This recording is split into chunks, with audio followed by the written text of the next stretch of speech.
The wildfires in California consume cities, destroy homes, and force people to flee in panic. But there are things worse than fire. Former firefighter Ethan Walker learned this when he came face to face with what hides in the smoke. Here's his story. I woke up choking on the air, thick and bitter, like charcoal smeared on my tongue. For a second, I thought I was dreaming, but the gray light cutting through the blinds told me otherwise. I swung my legs over the side of the bed, rubbed my eyes, and reached for my phone on the nightstand. The screen flashed with a red alert, the kind you never want to see. Emergency. Wildfire expanding rapidly. Evacuate immediately. My stomach twisted as I sat there staring at the words.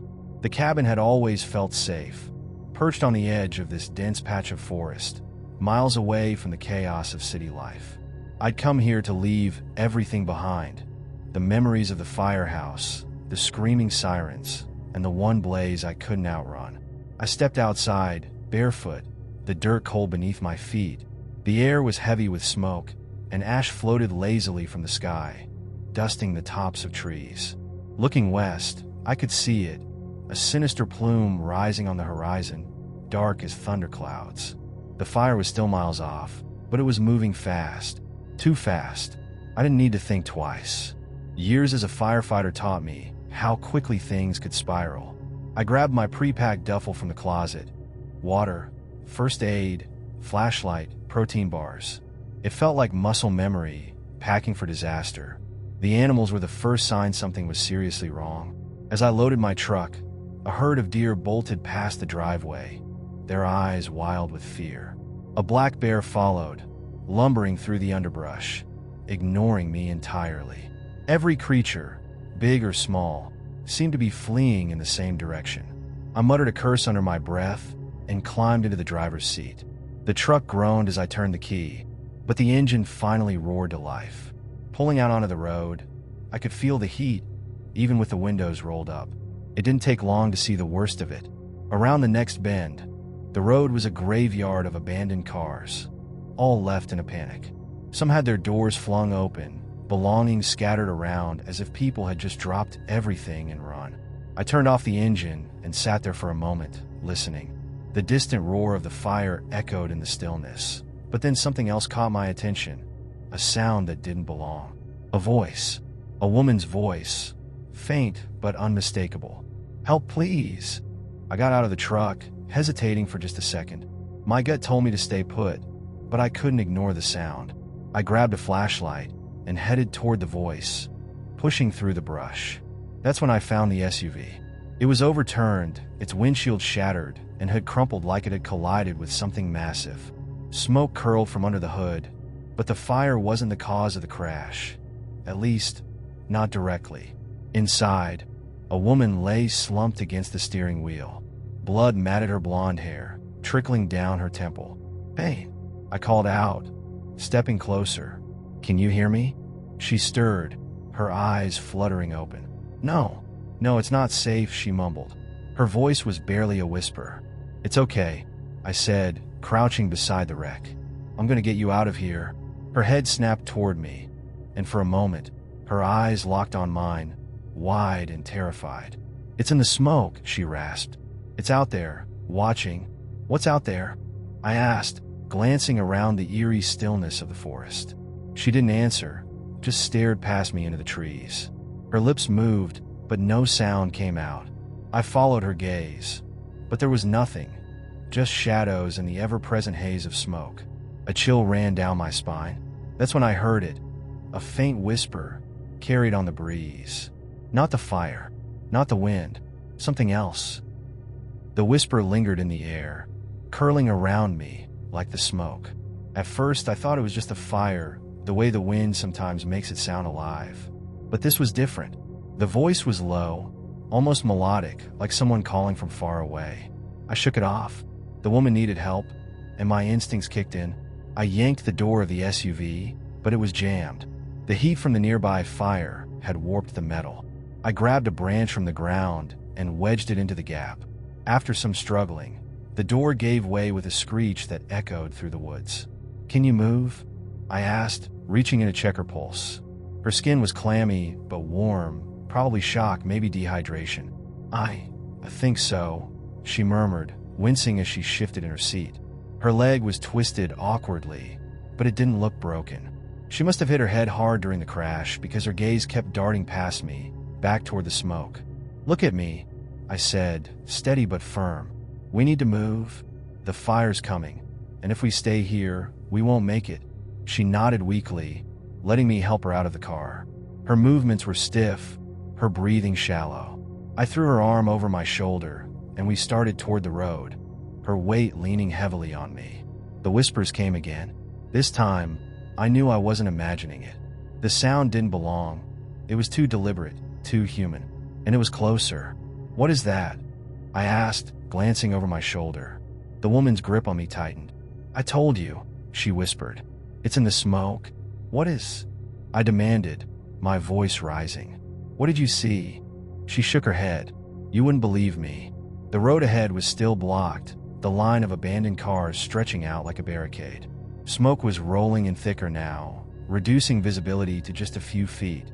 My eyes stung, and each breath felt like swallowing sand. I helped her toward my truck, keeping my ears tuned to the unnatural sounds around us. Something was moving out there, just beyond the trees. The crunch of leaves, the snap of twigs. The fire was loud, but this was different. Rhythmic, purposeful. As we neared the truck, I froze. There was a figure standing in the middle of the road. At first, I thought it was another evacuee, a man in a long, dark coat, his outline hazy through the smoke. But he wasn't moving, just standing there, his head slightly tilted, as if he were watching us. Hey, I called out, instinctively shielding the woman behind me. Do you need help? No response. Sir, it's not safe here. I shouted again, louder this time. Still nothing. The figure took a step toward us. My gut churned as I realized something was wrong. Terribly wrong. The way he moved, slow and jerky, like his joints weren't working properly. His coat fluttered in the wind, but it didn't look like fabric. It looked like smoke, swirling and twisting unnaturally around his body. The woman tugged on my arm. We need to go. Now. I didn't argue. I helped her into the truck, slamming the door shut behind her. My hands were shaking as I turned the key, praying the engine would start. It sputtered, coughed, and finally roared to life. Relief flooded me, but it was short-lived. The figure was closer now, only a few yards away. His face, or what should have been a face, was obscured by the smoke that clung to him. 2 pinpoints of light, faint and flickering, where I should have been. I slammed the truck into reverse, backing up as fast as I could. My tires skidded on the ash-covered road, but I didn't stop until there was enough distance between us. What the hell is that? I muttered under my breath, glancing at the woman. Her face was pale, her lips trembling. It's one of them, she whispered. One of what? She stared at me, her eyes glassy with fear. They come with the fire. They live in it. I wanted to tell her she was crazy, that she'd hit her head too hard and was imagining things. But the figure was still there, standing motionless in the middle of the road. The air around him seemed to ripple with heat, distorting his shape. And then he started walking again. Slow, deliberate, closer. Hold on, I said, throwing the truck into gear. I turned the wheel hard, swerving around the line of abandoned cars and heading deeper into the forest. The road was narrow and uneven, but I didn't care. I had to put as much distance between us and that thing as possible. The woman clung to the dashboard, her knuckles white. It won't stop, she said, her voice barely audible over the roar of the engine. I glanced at her, then back at the road. What won't stop? The fire, she said. And what's in it? The truck jostled violently over the uneven dirt road, and every bump jarred my hands on the steering wheel. The woman, Jessica, she'd finally told me her name, kept looking over her shoulder, as if expecting the figure to be right behind us. It can't follow us this far, I said, though I wasn't sure who I was trying to convince. She shook her head. You don't know what it is. Distance doesn't matter to them. They'll keep coming. Her words sank in like a weight. I didn't press for more, not yet. The road was narrowing, the towering pines on either side leaning inward as if trying to swallow us whole. Smoke hung thick in the air, and the glow of the fire was brighter now, flickering through the trees. "Why were you out here?" I asked, breaking the tense silence. "This road is a dead end." Jessica hesitated, her fingers gripping the seatbelt strap. "I didn't have a choice. I was trying to outrun it, but it doesn't let you go that easily." I clenched my jaw, not sure what to make of her cryptic response. Her fear was palpable, but it didn't explain much. A loud thud broke my thoughts. The truck lurched as if I'd hit something, but there was no time to stop and check. I kept driving, scanning the road for debris. "What was that?" Jessica asked, her voice shaking. "I don't know. Probably just a branch or a rock," I said, though the pit in my stomach told me otherwise. The whispers returned, faint but distinct, cutting through the rumble of the engine.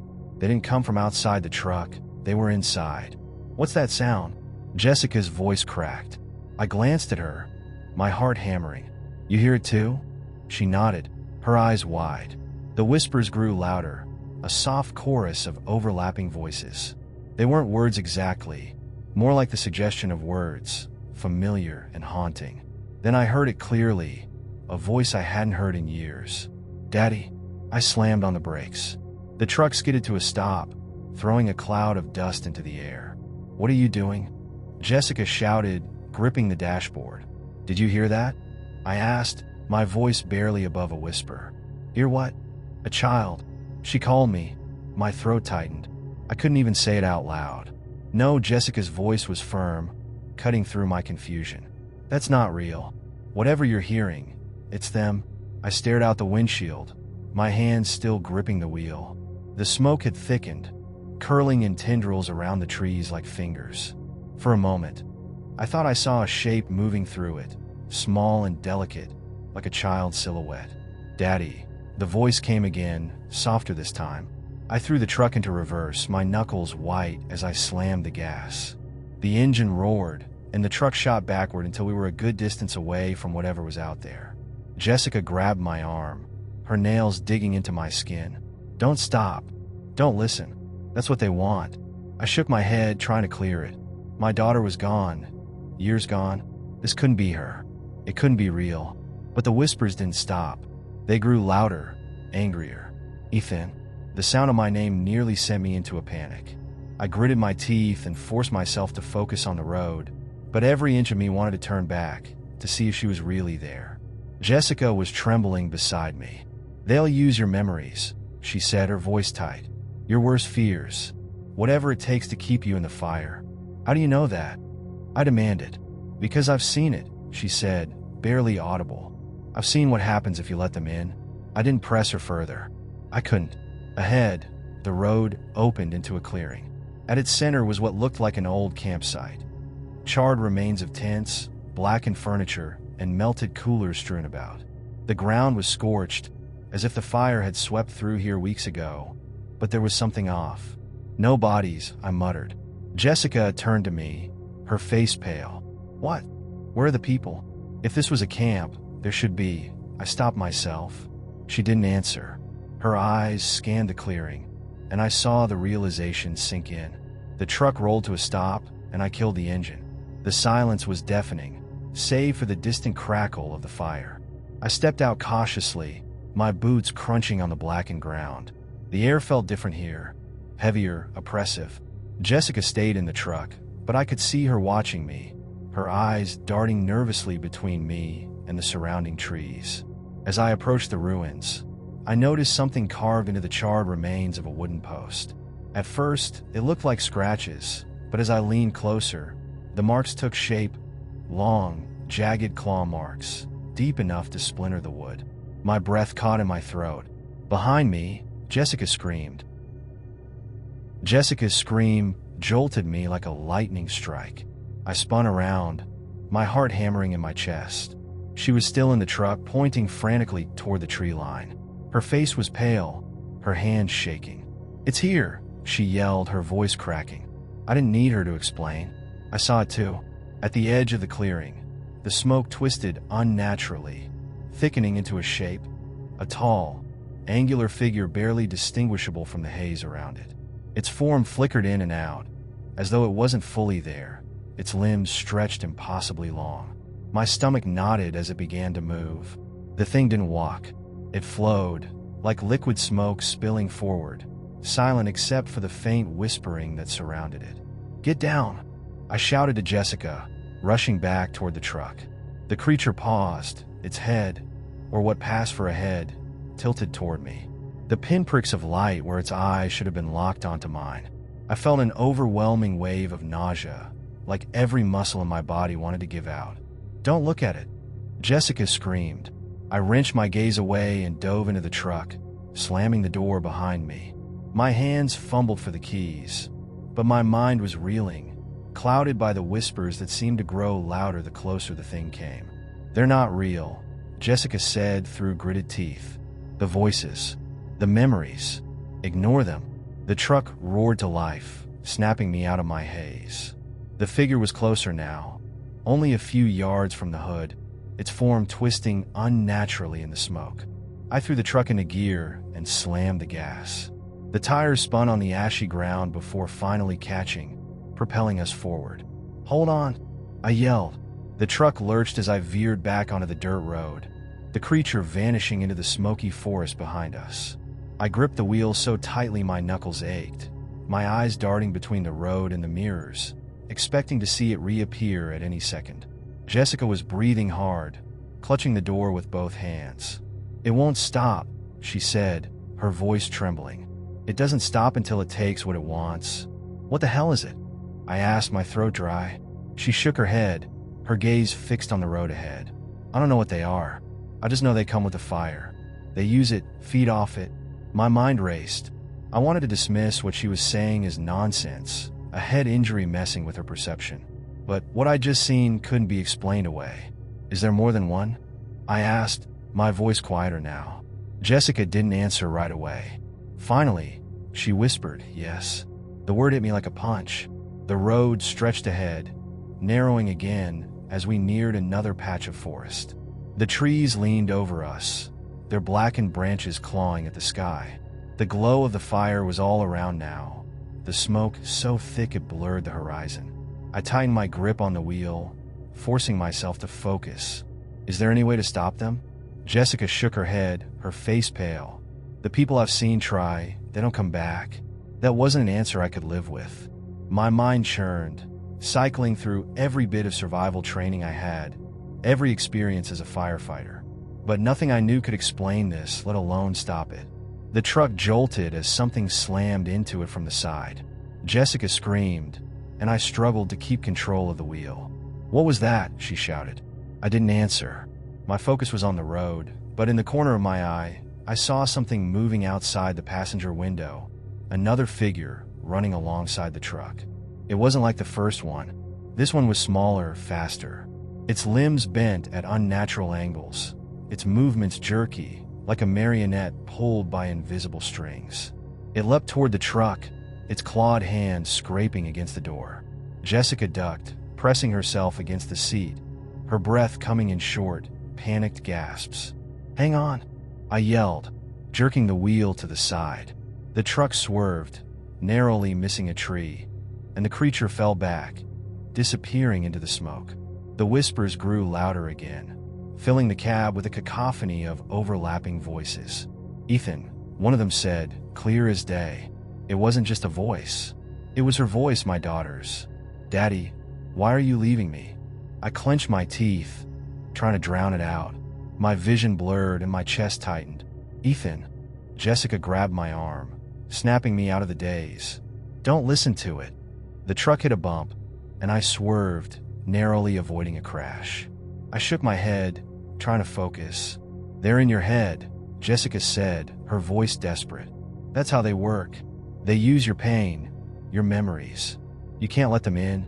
I nodded, swallowing hard. "I'm fine," I lied, my voice unsteady. The road ahead opened into another clearing, but this one was different. In the center was a structure, a low, concrete building partially hidden by overgrown brush. It looked old, abandoned, but intact. "There," Jessica pointed. "That's where we need to go." "What is it?" I asked, slowing the truck. "It's the only place they don't follow," she said, her voice trembling. "It's where I was trying to get before." She didn't finish the sentence, and I didn't need her to. The alternative was to keep running blind through the fire, and I wasn't sure how much longer we could last. I turned the truck toward the building, the figures in the smoke still lingering at the edges of my vision. We didn't have a choice. The truck rolled to a stop in front of the structure, its tires crunching over scorched gravel. Smoke coiled around us, thick and suffocating, as if it had weight. The whispers faded but didn't disappear entirely, retreating to the edges of my hearing. Jessica was already reaching for the door handle before the truck had fully stopped. "We need to get inside. Now." The bunker was an ugly thing, low and brutal, like it had been carved straight out of the ground. The concrete walls were pockmarked and cracked, streaked black from years of weathering or worse. A heavy metal door loomed at the front, slightly ajar. I hesitated, my gut telling me that stepping inside might be just as dangerous as staying out here. But when I glanced back at the smoke-choked forest, I knew we didn't have time to second-guess. Jessica stumbled out of the truck, coughing into her sleeve. I followed, keeping my flashlight in one hand and my other close to the tire iron in my belt. "What is this place?" I asked as we approached the bunker. "It's from the research team," Jessica said between gasps. "They were studying the wildfires years ago, monitoring them, testing things." "Testing what?" I pressed, my voice sharper than I intended. She didn't answer, just grabbed the edge of the metal door and pulled it open further. The hinges groaned, loud enough to make my pulse jump. The interior was pitch black, the kind of darkness that swallowed everything. A wave of stale air poured out, damp and heavy, carrying with it the faint tang of metal and mildew. "Are you sure about this?" I asked, my instincts screaming at me to turn back. Jessica didn't hesitate. "They won't come in here. Trust me." The whispers swirled louder behind us, as if mocking her words. I glanced over my shoulder. The shapes in the smoke were moving again, gathering just beyond the clearing. They didn't step closer, but their flickering forms seemed to pulse with the firelight, growing more defined with each passing second. I swallowed hard and followed Jessica inside, pulling the door shut behind us. The heavy thud echoed through the space, and for the first time in hours, the air felt still. I clicked on my flashlight, its beam cutting through the darkness. The room was small, barely more than a concrete box. Rusted metal shelves lined the walls, cluttered with old equipment and scattered papers. A table sat in the center, its surface stained and warped, surrounded by overturned chairs. Jessica leaned against the wall, her shoulders heaving as she caught her breath. "We're safe for now," she said, though her voice didn't sound convincing. I swept the flashlight around the room, searching for anything that might explain why this place was supposed to protect us. My eyes landed on a stack of faded binders and loose documents piled in the corner. I grabbed one and flipped it open. The pages were filled with dense, handwritten notes, diagrams of fire patterns, data on wind speeds, moisture levels, and heat. But as I flipped further, the content grew stranger. Words like energy anomalies and spatial distortions were scribbled in the margins. One page was covered entirely in rough sketches of shadowy, humanoid figures, their outlines warped and jagged. "What is this?" I asked, pulling up the paper. Jessica glanced at it and nodded grimly. "They knew," she said. "The team here, they knew something was wrong with the fires. They just didn't understand what they were dealing with." I looked back at the sketches. The resemblance to what I'd seen out there was too close to ignore. "You're telling me they caused this?" "They didn't mean to," she said, her voice wavering. "They were trying to control the wildfires, experimenting with ways to burn smaller areas to stop the bigger ones. But whatever they did, it woke them up." "Who are they?" I demanded. Jessica shook her head. "Not people, not animals. They're just part of the fire. They feed on it, grow with it." I wanted to call her crazy, to tell her she was delusional, but the images on the page burned into my mind. The things I'd seen out there, they weren't natural. Before I could respond, a loud thud reverberated through the bunker, making the walls tremble. My flashlight jerked toward the door. Another thud, this time louder, followed by a scraping sound, like nails dragging across metal. "They're here," Jessica whispered. I stepped in front of her instinctively, gripping the tire iron so tightly my knuckles ached. My flashlight beam trembled as it fixed on the door. The scraping grew louder, more frantic, until it became a deafening screech. And then it stopped. The silence was worse.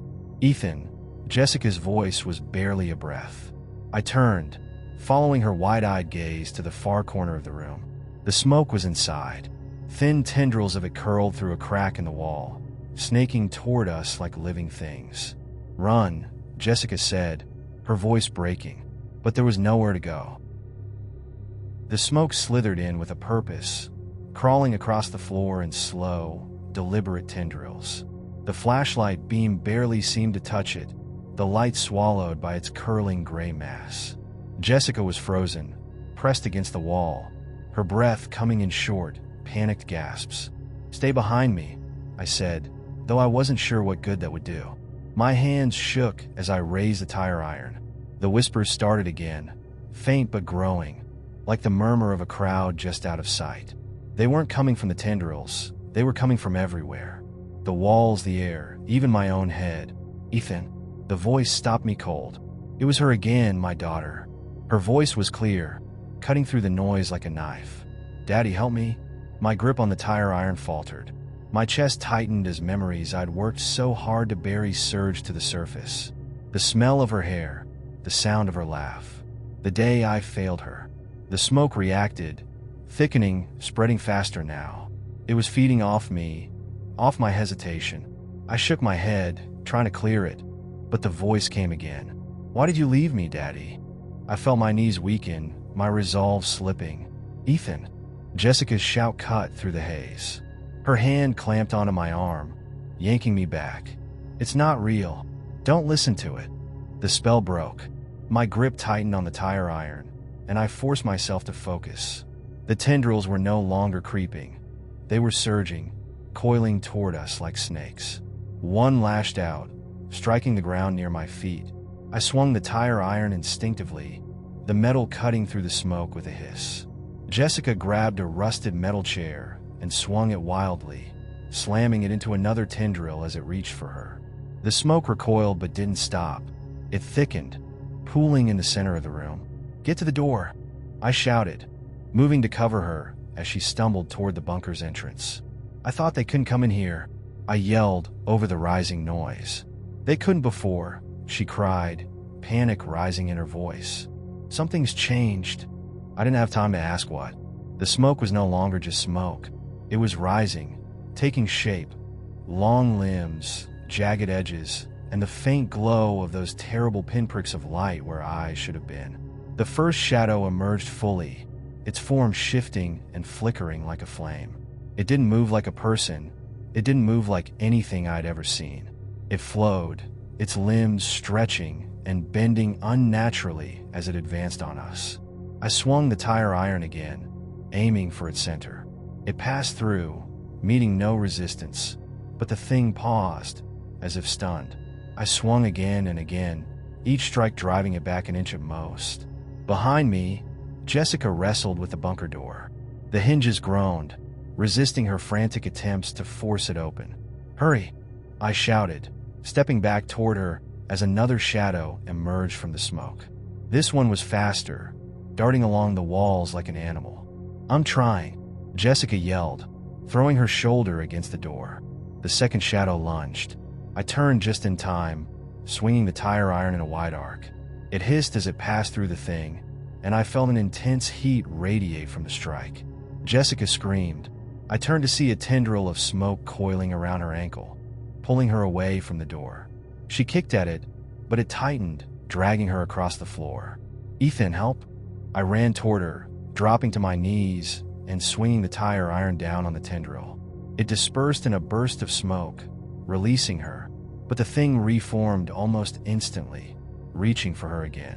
"We can't fight this," Jessica cried, scrambling to her feet. She was right. We couldn't fight it. Not like this. My eyes darted around the room, landing on the shelves of old equipment. Among the clutter, something caught my eye, a rusted red canister with a faded label. My stomach flipped as I read the words. Fuel, highly flammable. It was insane. It was desperate, but it was the only idea I had. "Jessica!" I shouted, grabbing the canister and tossing it toward her. "Get ready to run." Her eyes widened as she caught it. "What are you doing?" I didn't answer. My focus was on the smoke, the shadows closing in on us. I grabbed a box of old flares from the shelf and ripped one open, the bright red stick clutched in my hand. "Go!" I shouted, striking the flare against the wall. It burst to life in a shower of sparks, the intense light casting wild shadows across the room. Jessica hesitated for half a second, then bolted for the door, the fuel canister in her arms. I followed, the flare burning hot in my hand.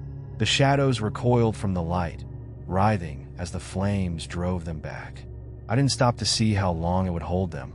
Jessica had managed to force the door open, and we stumbled out into the smoke-filled clearing. "Move!" I shouted, shoving her forward as I turned back. The shadows were already spilling out of the bunker, their forms twisting and reaching toward us. I hurled the flare back into the bunker, landing it near the shelves and the spilled fuel. For a moment, nothing happened. Then the explosion ripped through the air, a deafening roar that sent us both sprawling to the ground. The bunker was engulfed in flames, the heat searing even from this distance. The shadows writhed in the blaze, their forms twisting violently before disintegrating into the smoke. Jessica and I lay there, coughing, our faces streaked with ash and sweat. The fire roared behind us, consuming the bunker and everything in it. But the whispers didn't stop, and somewhere, deep in the smoke, I saw the faint flicker of those terrible eyes. The whispers hadn't stopped. If anything, they were louder now, echoing in my head like a fever dream. I stared at the blaze consuming the bunker, the flames licking the sky, but it wasn't enough. "They're still here," Jessica said, her voice trembling. She was right. Through the haze of smoke, faint outlines moved, shadows that flickered at the edges of the firelight. They didn't retreat. They circled, watching, waiting. I pushed myself to my feet, my legs shaking beneath me. The air was thick with heat and smoke, every breath tearing at my throat. Jessica clung to my arm, her eyes wide and glassy. "They won't stop," she said. "Not until the fire spreads. Not until they take everything." I turned to her, gripping her shoulders. "There has to be a way to stop them. The research team, did they find anything? Anything about how to fight these things?" Jessica hesitated, her face crumpling as tears streaked through the ash on her cheeks. "No," she said finally, her voice breaking. "They were trying to contain it, but it got out of control. That's why they abandoned this place." The hopelessness in her words was like a punch to the gut. I glanced back at the shadows, now creeping closer again, their movements slow but deliberate. "We're not going to outrun them," I said, my voice grim. Jessica looked at me, her panic giving way to confusion. "What are you saying?" I turned my gaze toward the forest, where the fire raged just beyond the tree line. "We have to cut them off. Fire breaks. They work for regular wildfires. Maybe they'll work for these things too." Jessica shook her head. "That's insane. You can't fight them like this. Do you have a better idea?" I snapped, the frustration and fear boiling over. She didn't answer. The fire was spreading fast, the heat pressing against us like a physical force. I scanned the clearing, my mind racing. A narrow gully ran through the edge of the clearing, leading deeper into the forest. If I could channel the fire there, create a barrier, it might slow them down, maybe even trap them. "You're coming with me," I said, grabbing her arm. Jessica resisted, pulling away. "No, I'm not going back into that forest. You don't have a choice," I shouted, my voice rough with smoke. "If we don't stop them here, they'll keep spreading. You've seen what they do. You know what happens if we let them."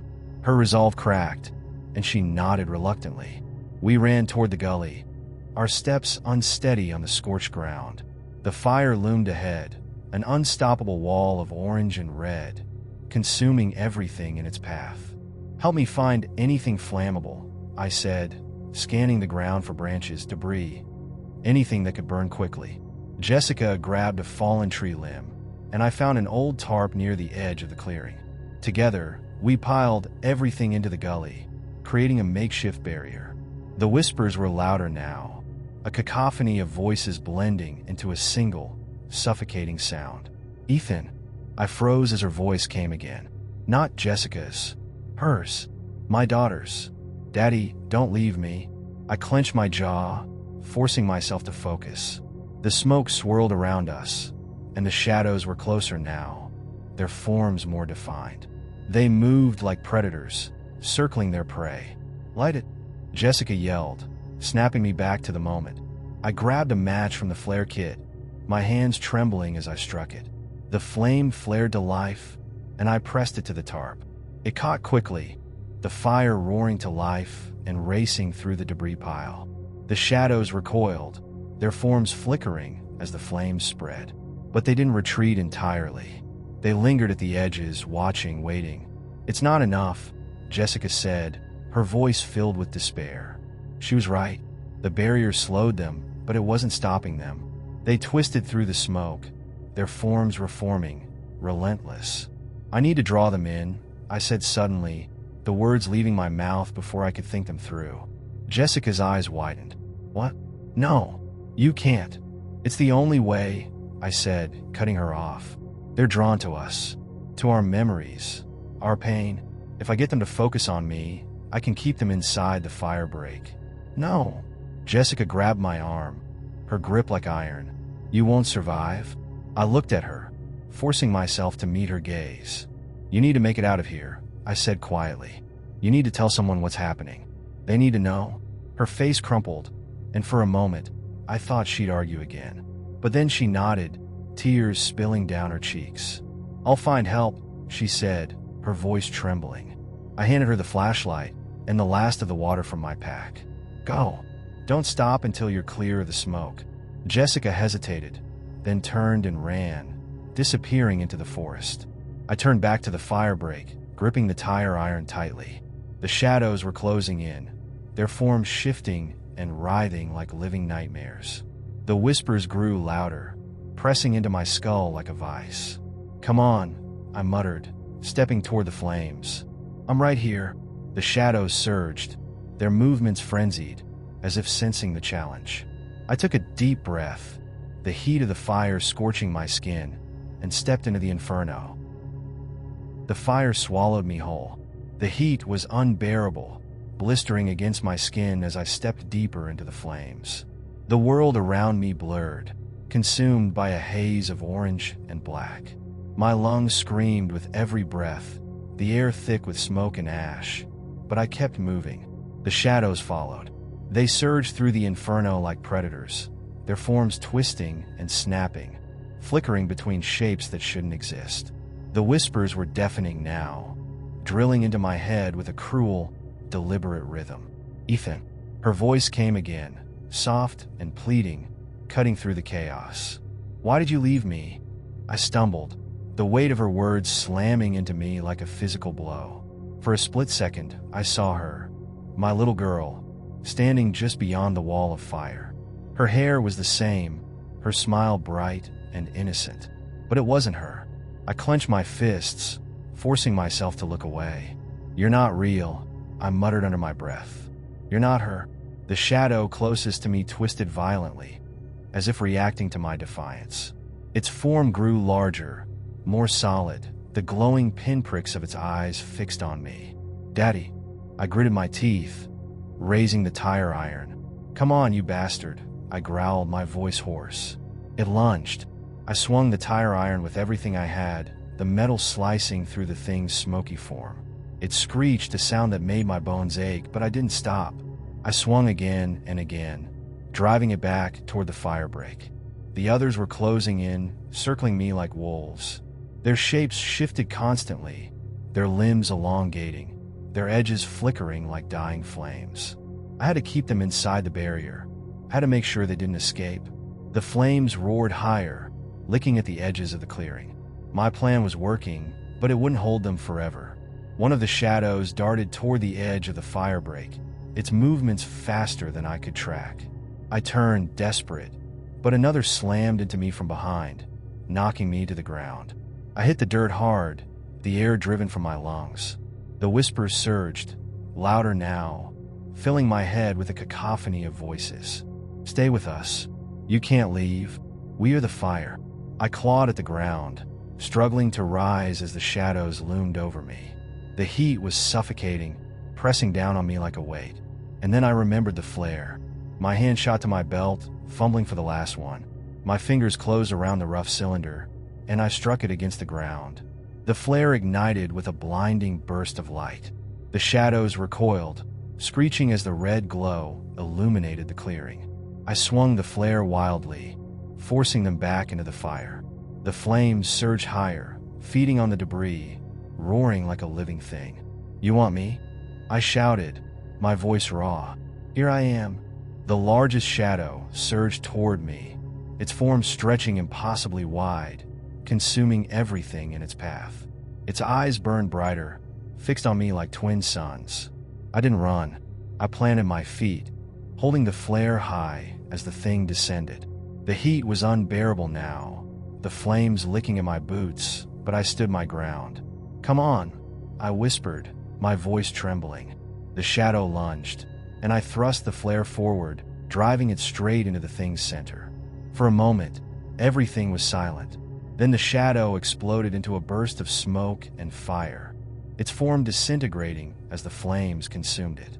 The other shadows writhed, their shapes flickering and distorting, until they too dissolved into the inferno. The whispers faded. The fire raged on, but the shadows were gone. I staggered back, the flare slipping from my hand as exhaustion overtook me. The heat was overwhelming now, the flames pressing closer. My vision blurred, and I fell to my knees, coughing violently as the smoke filled my lungs. I thought of Jessica, running through the forest, her face set with determination. I thought of my daughter, her laughter echoing in my mind. As the world around me turned to fire and ash, I smiled. Epilogue: Embers. The rescue teams found Jessica 2 days later, wandering along the highway, covered in soot but alive. She told them everything, about the fire, the bunker, and the shadows. Most didn't believe her. They chalked it up to trauma and hallucinations, just another survivor's tale from the wildfire zone. But a few listened. Months later, Jessica stood at the edge of the burned forest, staring at the blackened earth where the bunker had once been. The fire was long gone, but the air still felt heavy, the silence oppressive. She knelt down, brushing away the ash to reveal a charred metal object buried in the dirt. It was a tire iron, bent and blackened by the flames. Jessica held it tightly, her eyes scanning the horizon. Somewhere, deep in the forest, a faint ember glowed in the ashes, and the whispers began again. And that's Ethan Walker's chilling story. What do you think? Could there be more to wildfires than meets the eye? If you enjoyed this tale and want to hear more stories like this, filled with mystery, terror, and suspense, don't forget to hit that like button and subscribe to our channel. We'd love to hear from you too. If you have a story of your own, a strange encounter, a spine-chilling experience, or something unexplainable, send it to the email in our bio. Your story could be featured in a future video. Thanks for watching, and remember, when the smoke rises, sometimes it's not just the fire you should fear. See you next time.